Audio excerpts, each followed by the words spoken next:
So for some dogs, it's very difficult, depending on how much they themselves were essentially poisoned, and their parents and their grandparents. It's all stacked on. And so, and then, like you said, we have all the environmental stuff. Some breeds may be more sensitive to that kind of thing than others. And so, even if you've been feeding raw from the get-go, and even if your puppy is 5th generation, naturally reared, no chemicals, no nothing, there's stuff out there that we cannot avoid. And so we'll have some chemical exposure. And what we've seen, I think, with other natural breeders is that at some point, one of those generations is going to do the detoxing for generations before them. And you never know when it's going to show up. And so even if it's not something that you yourself did to your dog, that's why we see detoxification pretty much at every stage.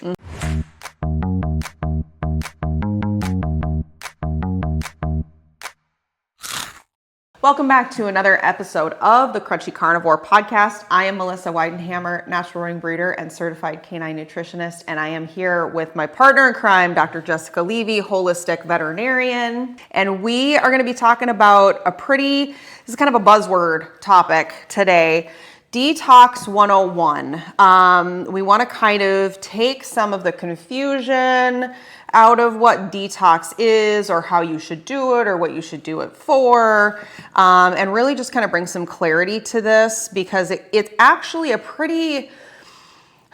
the concept of it is simple, but the parts of it can be confusing and complex. Right? And then how to. So overall, what is detoxification?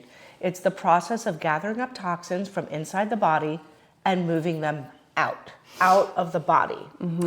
Humans have all sorts of detox methods, right? And so colonics, sweat lodges, juice fasts, liver cleanses, gallbladder flushes, Epsom salt baths, so many ways to detox. Yeah, those ion things that you stick your feet in. There's a million things and methods that are designed for detoxification. In my mind, for one thing, they're all kind of pushing the body, like, we're going to get rid of this now, we're going to wring that body out, squeeze out all the bad stuff. But people will also do horrible things to themselves. And in amongst the coffee enemas and the skin brushing and the whatnot, I just don't really want to do that to somebody's dog. And so that's where, we're going to present our version of detoxification, how we recommend doing it at this time, which is kinder, gentler, maybe a little bit safer. Sometimes I have people come into my practice with a dog, like cancer is probably the biggie, where people are like, I need to detox my dog. Build those systems up first. So like if you're not raw feeding, don't detox. If you haven't gotten the chemicals out of your dog's life, don't detox. You have to restore normal functioning systems before you proceed with any kind of detoxification thought. I think it's just safer, it's kinder.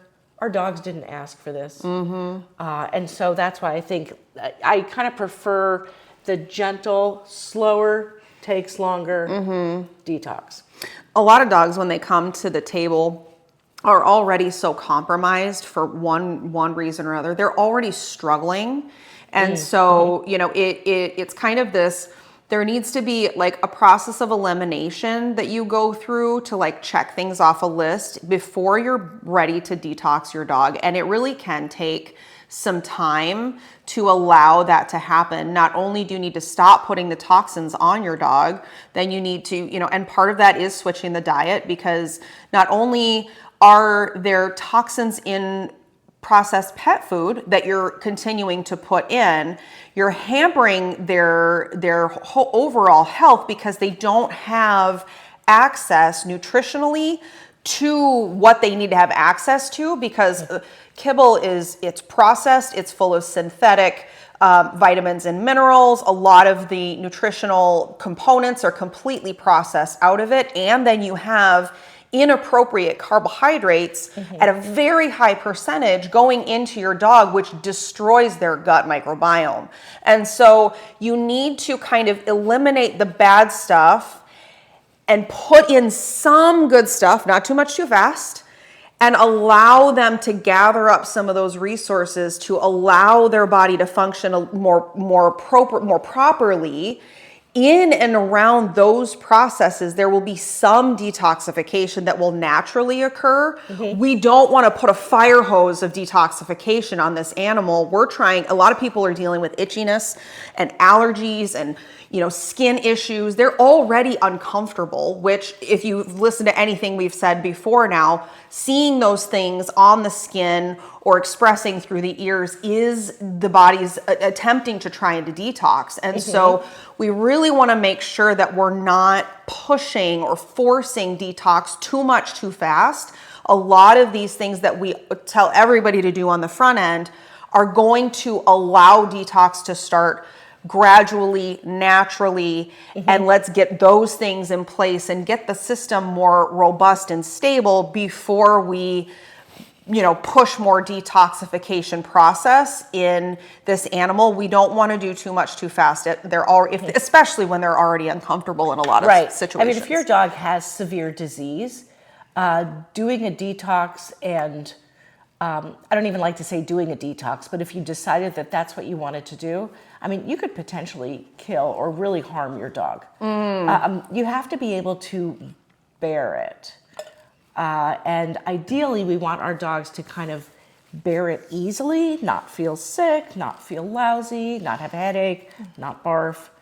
And so we're trying to have them also be acceptable house pets. Right. While we're trying to encourage gentle detoxification. And so this does really, again, we're going to keep hammering this. It does require patience. You've got to have patience with this. Allow all of these things to take place without trying to do too much too fast, because it really is the most comfortable for the dog as you're bringing them through this process. So please remember that the part of the process, that 4-step process that we teach, patience is such a huge part of it when you're doing things naturally. Natural processes take time. So when we talk about detoxing dogs, what do our dogs need to be detoxed from? Right. Like what are we talking about? What are we trying to kind of root out, basically? Right. Well, and I think a tremendous amount of it is man-made problems. I think a lot of what our dogs deal with is kind of, man-made and, not our fault, but that in that respect. And so you really can look at a lot of the traditional ways that we've been taught to raise our dogs. Those things require them to be able to detoxify because they're very processed or chemical heavy, toxin heavy. And so, I mean, everything from over vaccination to flea, tick, parasite, prevention, chemicals. Obviously, we just talked about the processed food is a big part of it. Lawn chemicals. Yep. If you treat your lawn or you bring your dog somewhere often and it's a treated, park on, the grass is treated or something like that, high toxic exposure. And so all of those things are going to require the body to need to detoxify. And then, of course, as we talked about in one of our previous episodes, there are things you can't avoid, right? You've got all the EMFs, you've got the 5G towers, you've got the chemical, the chemicals being sprayed in the air. There's so many things that we can't avoid. Your neighbor has, maybe they're spraying their lawn, even, you're not, but they are. There's going to be things that you can't necessarily control, but really those heavy hitters are going to be the things that we directly put in or on our dog or allow them to come in direct contact with. Yeah, and or those feed are them. Or feed them. Yep. Yeah, you're right. Those are really the biggies. Those are the biggies. And, another thing too, and I actually just posted about this that people may not think about. I talk a lot about dog beds. What's your dog sleeping on? Flame retardant chemicals, those types of chemicals are put on furniture. They're put on dog beds. They're put on dog blankets, and they're laying on it and they're absorbing it and they're breathing it. So there's all sorts of different things that can cause toxic load for your dog that they would need to detox from. And so then what if you have a dog and that dog has not ever eaten processed food and that dog has not had a vaccine? You've never used flea and tick chemicals on that dog. Like, what would they possibly have to detoxify? Well, I happen to have personal experience with this one. So I naturally raised dogs for 7 to 8 years. One of the girls that I have right now has been completely naturally reared. And so when I saw things kind of show up in her, and for her it was on her skin, and she became very itchy, very, biting at her legs, biting at her feet, very uncomfortable. Kind of greasy. Yep, smelly. yep. And then she kind of would get smelly. This is genetic baggage that is needing to be detoxed. So there is the concept of epigenetics where a dog can, show something that was done to their grandparent. But it's kind of because they've been naturally reared, it's allowing to, their body, there's nothing really in the way. These deep-rooted things can kind of show themselves. And so it can be vaccine damage, especially if they're, heavily vaccinated dogs, parents, grandparents, whatever else. There was a lot of the flea and tick chemicals put on there. And so, I know for my girl, her mom was naturally reared, but like the sire wasn't, good luck. It's hard to find a naturally reared sire. And then I also know that her grandmother, which is what I started my breeding program with, she was traditionally raised for the first 2.5 years. And that was as I was learning, and I made the mistake of putting flea and tick preventative on her back one time. And it very quickly showed up in a different spot on her body. She was not happy. Her body was not happy. And so I just know that there's been toxic exposure in her lineage. And so it can show up, even if you've done everything, quote unquote, right in the natural rearing perspective, it absolutely can show up as genetic baggage being detoxified through the animal. And so then it's a little more deep-rooted of an issue, and it can be a little bit longer of a process, but still detoxification is necessary even for them. I think Gemma's kind of sailed through it because she didn't have additional baggage. And so for some dogs, it's very difficult, depending on how much they themselves were essentially poisoned, and their parents and their grandparents. It's all stacked on. And so, and then like you said, we have all the environmental stuff. Some breeds may be more sensitive to that kind of thing than others. And so even if you've been feeding raw from the get-go, and even if your puppy is 5th generation, naturally reared, no chemicals, no nothing, there's stuff out there that we cannot avoid. And so we'll have some chemical exposure. And what we've seen, I think, with other natural breeders is that at some point, one of those generations is going to do the detoxing for generations before them. And you never know when it's going to show up. And so even if it's not something that you yourself did to your dog, that's why we see detoxification pretty much at every stage. So let's kind of talk about then, so we've kind of talked about what would cause someone to need to detox their dog, right? Like the factors that are at play that would maybe get you thinking, oh, yeah, no, my dog has been exposed to these things or has had that, or maybe they haven't. Now that makes sense that even though I haven't done anything, maybe there's a detoxification process that I could go through. Let's talk about how the detox process works. Dr. Levy, I'm going to have you start this one, and then we'll just kind of go from there. Right. And so if you think about this in a very simplistic way, because I don't think this is super complicated, instead of talking about like the exact chemical mechanisms and the biochemical reactions that are happening within the body, so on a grand scheme, detox is the process of gathering up junk, whether it's toxins, cellular waste products, abnormal cells that have been destroyed by the body, secretions that are no longer needed. All these things have to be gathered up from inside the body and removed safely, ideally. So that's what we're trying to do. And so your liver is your main detoxification organ. Your skin is the largest organ in the body and can do a lot of backup detox if the liver is overwhelmed. Really, there's only so many ways things can get from the inside to the outside, right? So you have to think, where are there holes in the body where things can move from in to out? You can poop things out, you can pee things out, stuff comes out through the pores of the skin, stuff comes out through the lungs sometimes. So it can be seen that while humans or dogs are detoxing, sometimes they have bad breath through that process. Things come out the ears, pretty popular. And so anything that you see that is something that is coming out from the inside is probably a detoxification in some way, shape, or form.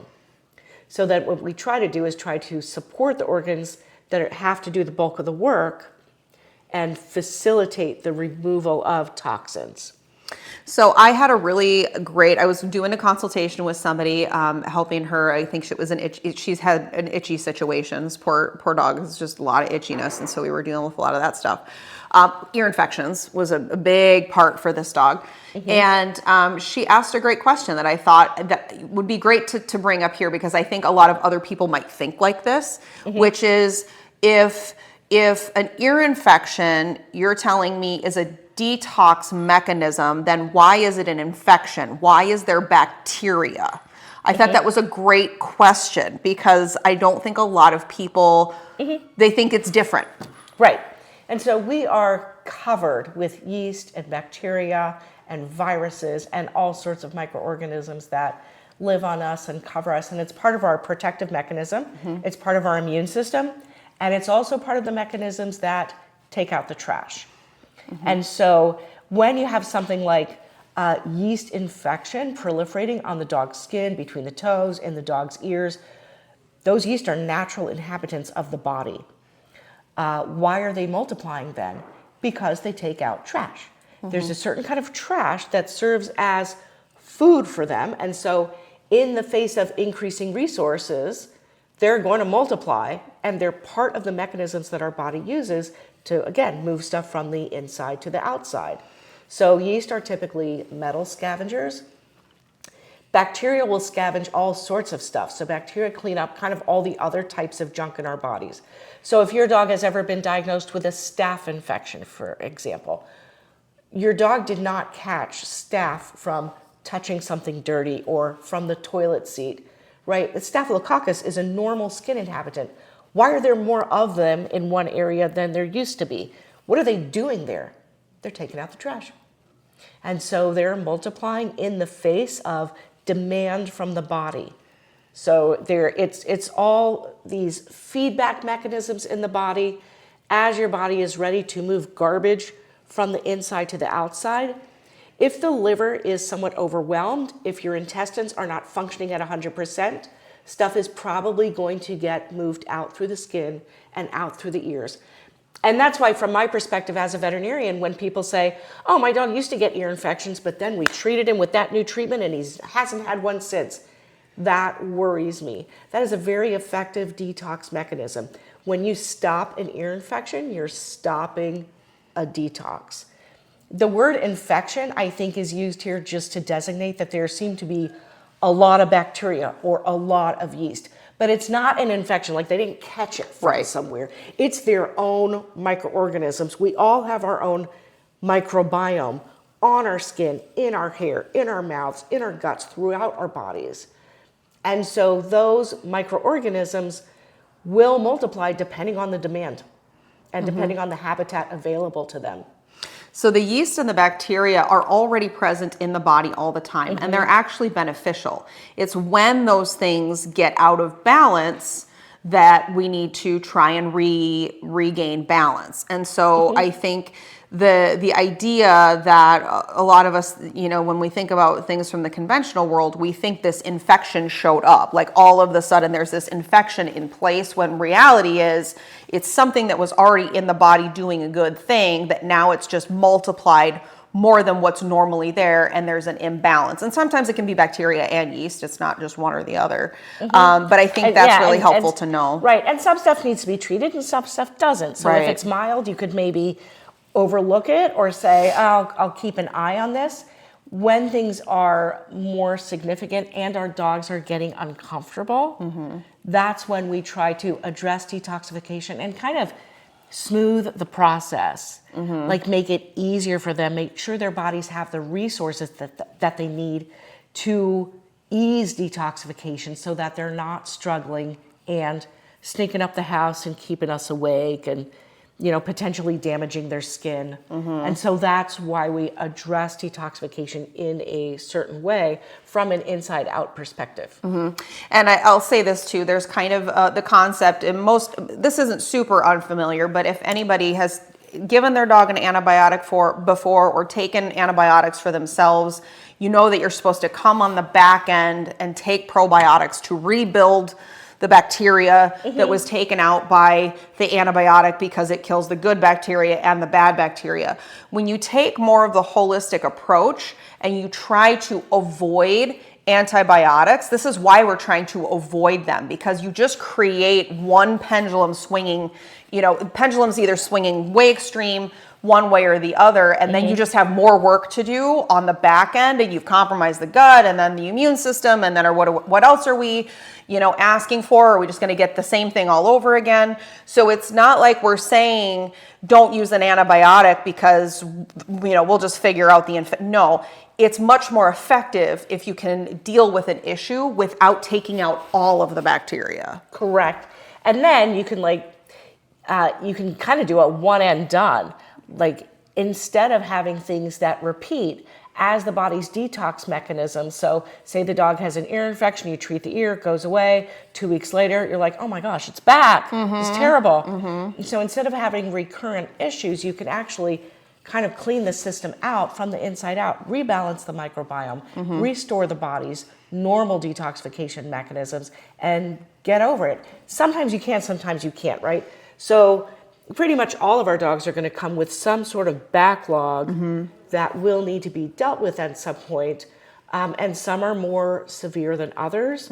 Some breeds have a tendency to detox in certain mechanisms. So like the way that people say that golden retrievers are prone to allergies and labs are prone to allergies because of how their immune systems function. It's neither good nor bad. It just is what it is.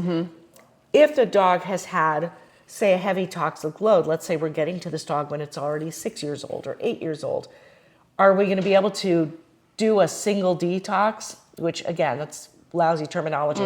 Are we going to be able to detox that dog once and it will never have issues again? Again, your neighbor's lawn chemicals.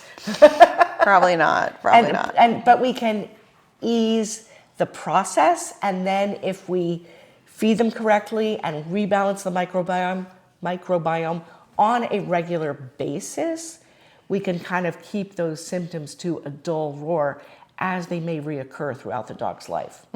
So what we want to talk about next is what can limit or slow detoxification. We kind of just touched on one of them. When you go conventional drugs, you are suppressing problems, you're not healing problems. And you're putting toxins back in. And you're putting toxins back in. It's, it's petroleum based this is not great, Right. And so, that suppression is part of how you can slow or stop the detoxification process. It's going to suppress whatever the problem is. And then Dr. Levy said, if you're not allowing stuff to come out through the ears because you've stopped it, then it may just come out in a different way, or it may sit and fester in the body for a little while till it figures out how it wants to come out, and it's been cooking for a while, and then you have a bigger problem that that you don't want. Right, because the system may become more compromised. Sure. So so things that might slow the process are continuing to put toxins in, of course, while the body's trying to detox. So food, flea and tick, blah blah blah, vaccines. Vaccines, I think, are terribly burdensome. All dog vaccines contain mercury. Even the thimerosal-free rabies vaccine, that's kind of low mercury, but probably not no mercury. And so nobody was ever designed to have mercury injected into their bodies. And so that really, some dogs are able to manage it better than others. A lot of times it just scrambles the detoxification mechanisms, and the dog's body is kind of like, I don't even know what to do with this. I don't have anything in place to deal with this kind of assault. There are some drugs like Apoquel that, and the newer versions, and really that just, same thing, they kind of derange the immune system. And it's like if you took all the pieces of your immune system and just threw a grenade at them and they scattered, and some were able to regroup, some were completely destroyed. And so you're creating these situations where you don't really know what's functioning, what's not. And then the other thing too is, like we said, it does take time. And that, I think, is a big challenge. I'm as impatient as the next person. Sure. Like, I want symptoms gone. I want my patients to feel better. I don't want the owners to have to deal with this stuff. And like when we were talking about homeopathy, sometimes it's that one magic remedy that just hits the sweet spot and you're home free. And sometimes it's like, well, things are a little better. Do it again, things are a little better. So sometimes you kind of, I think of it as like zigzagging your way to success. So a majority of the problems that really come to the table are going to be some form of, we're going to try and support the dog's body because we feel like pretty much anything that's manifesting itself is a detoxification process at somewhere in the process. And so that's always going to be really how we're going to like look at things. I mean, even things we've talked about, cancer and tumors and things like that, like even that is, to a certain degree, a protective mechanism. The body's trying to, get toxins as far out as it can. And sometimes it's not allowed to escape. And so then you see like, the different types of tumors and things like that. So there's really, once you kind of understand this basic concept, it's really easy to see that it's like, oh, well, I can see how that would be a detox mechanism, or that was detox trying to happen and then it got stopped. And so then this probably came over here. And so it just, a lot of the stuff that we talk about, how to deal with problems, comes down to, let's create a foundation. Let's support the system so that it can detox, because so many things, that's really what it is. And sometimes pathology is very severe. They're like, your body is always trying to fix things, right? We have all these mechanisms in place for self-repair and cellular repair. Some things can be repaired completely and some things can't. And so if we can at least stabilize the condition, prevent things from getting worse, sometimes that's all we're able to do with detoxification. But for that dog's life, it's still valuable. So let's talk about what kind of things we can do to help detoxification, promote detoxification. How do we do that?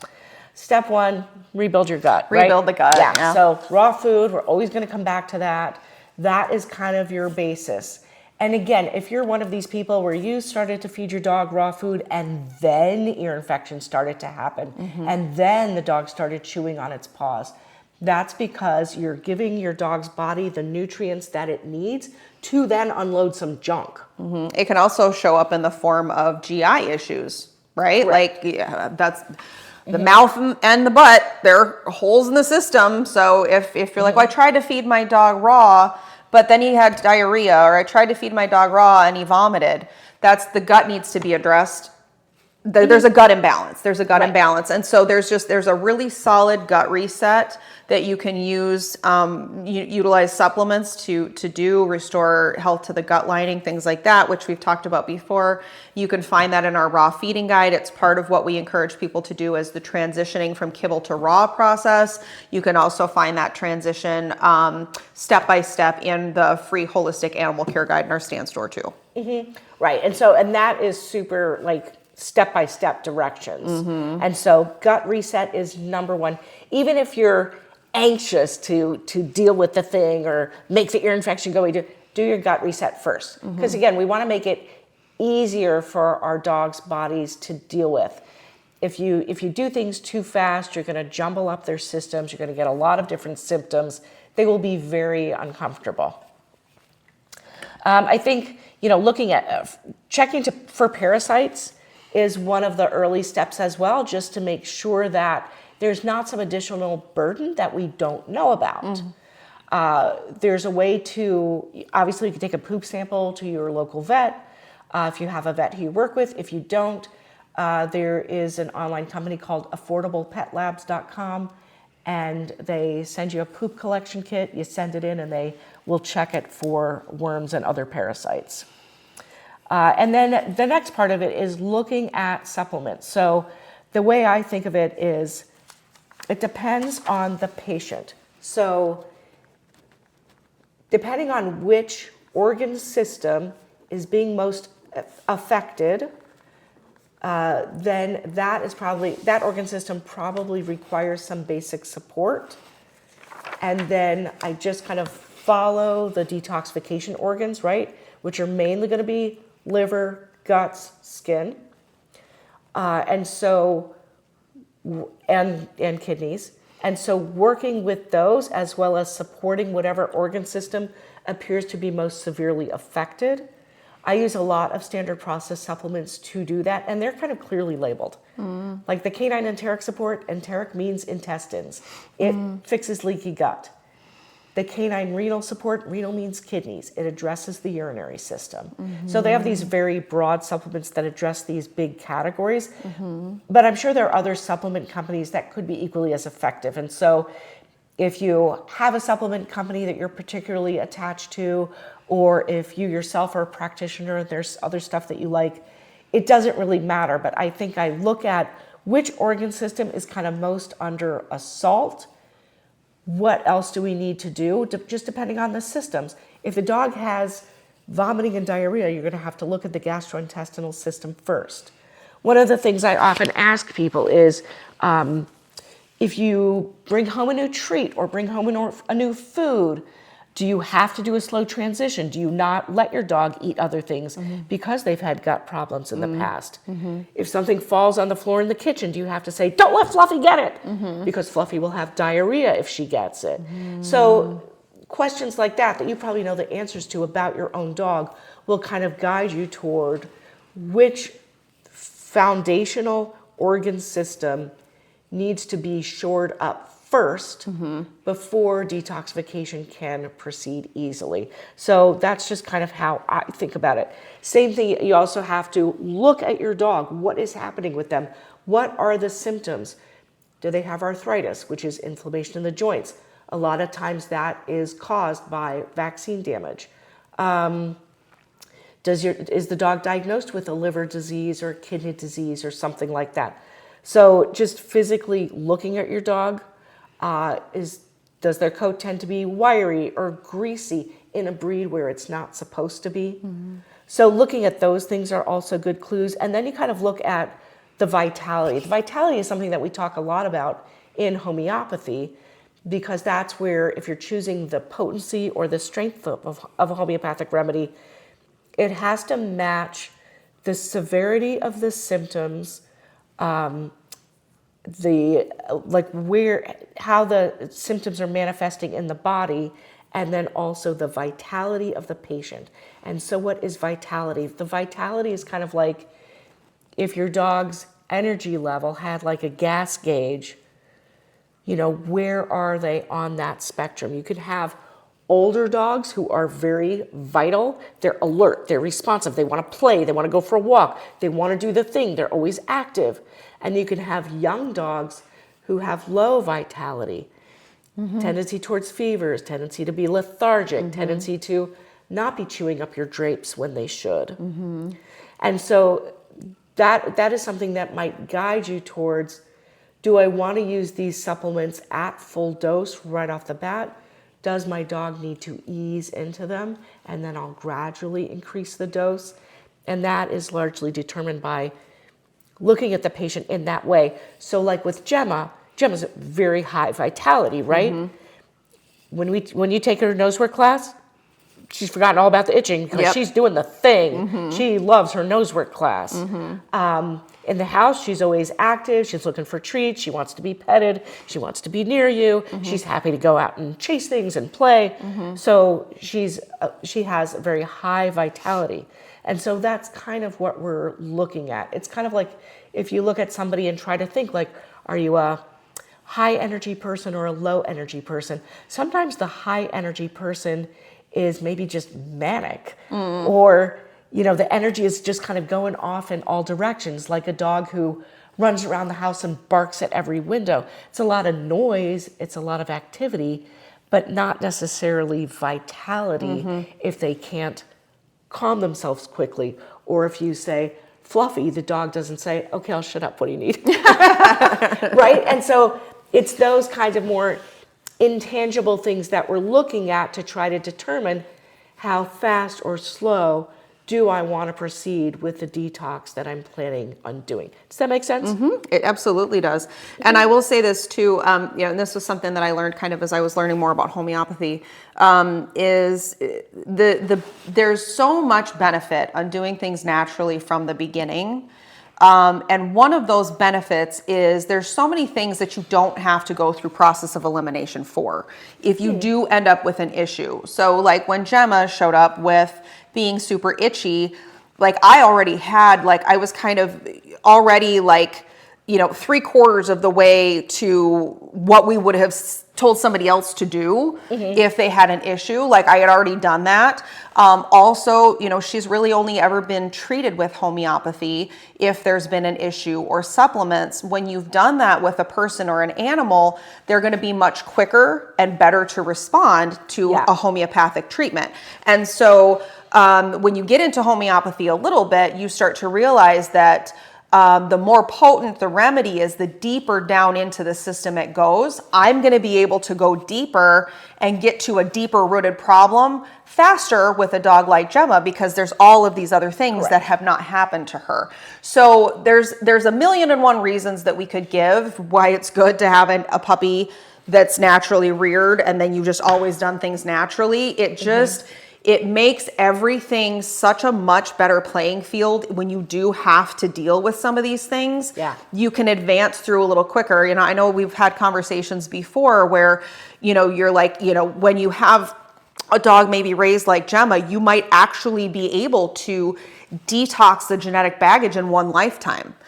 A lot of other dogs, you can't do that. It's too difficult. They're buried under too much stuff. That it's going to take you so long to deal with that initial stuff on the front end and then to try and get them to be able to respond to these other deeper treatments to be able to finish that process is much, much trickier. So just to make note of one of the reasons that, it's just another reason that natural rearing is so wonderful. Yeah. So hopefully this answered some questions about, again, such a buzzword, detoxification. And so I always feel like, good news. You don't have to go home and do coffee enemas up for the dog. Yeah. It's mostly about just choosing your supplements wisely, giving them slowly, sometimes regularly, sometimes taking a break, depending on what's happening with the dog. Again, you have to kind of achieve that ability to observe and discern what's going on with the dog.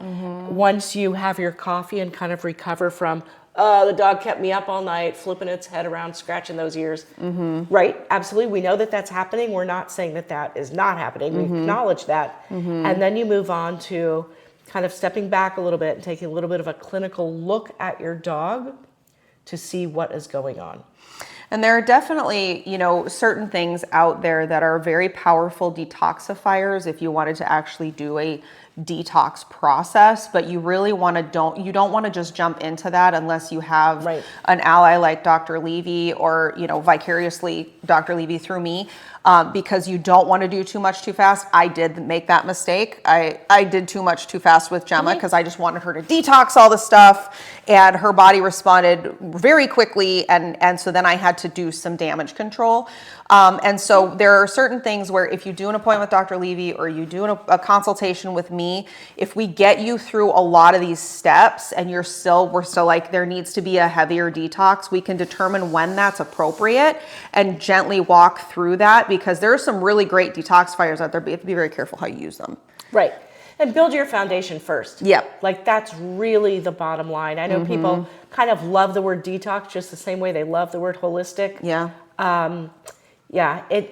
I always think like if you have ever, been out to eat and you ate something that disagreed with you and had to come home and run for the bathroom, that's a fast detox. That's not fun. That kind of sucks. I'm trying not to do that to somebody's dog because I don't want my dogs to feel that way. I want them to feel good while they're detoxing and it might take a very long time and that's okay. So if you'd like some help, making sure that the foundation is solid and in place, I love doing consultations with people for that reason. I love making sure, we go through really just a wide range of what's been going on, what is the dog's history, that type of thing. I'm certainly not going to try and treat a problem. I'm not a veterinarian, but I can certainly make sure that kind of this process of elimination and setting that foundation piece is done. So we'll link our stand store below as we do often. You can find guides on how to make sure that these things are in place, if that's simple enough. Otherwise, if you want a little bit more help, that's where the consultation with me comes in, and we can get you we can get you well on your way with a lot of the natural protocols. And so I love helping people do that. Right. And I think so too. Like once you get the correct diet in place and the gut reset, that will clear out a fair amount of the junk. And so then you're looking at everything that's remaining. Like then there's only this little bit of stuff that needs to be dealt with versus the whole crazy tornado that you start with. And that's kind of a good idea. So when I say, build the foundation, you will clear out a whole bunch of junk just by doing it. So it's not like, oh my gosh, now I have to spend 2 months doing this thing instead of just getting to the detox, getting to the good stuff. But there's so much benefit from doing that. And you may find after that maybe that's enough to do the detoxification work. If your dog is ready to respond, those mechanisms are ready in the body to wake up and say, okay, we're going to do our thing. Now that we have the resources and the nutrients to do them, that's wonderful. Yep. So I think that's about all we have for this episode of the Crunchy Carnivore. Hopefully that gives some insight into detox and kind of how it works and the process of it and having patience, all the things. Up next, we're going to be doing a Crunchy Coffee episode with our dear friend Victoria, who is a animal massage therapist and bodywork specialist. I'm super excited to have her on. I think this is one of those things that a lot of people don't realize is an option. The stuff that I have seen her do is unbelievable. She's fantastic. So I cannot wait to have Victoria on. Right. That's such an important piece of the natural rearing process. All right. Well, till next time on the Crunchy Carnivore podcast. We'll see you then. Thank you so much for joining us.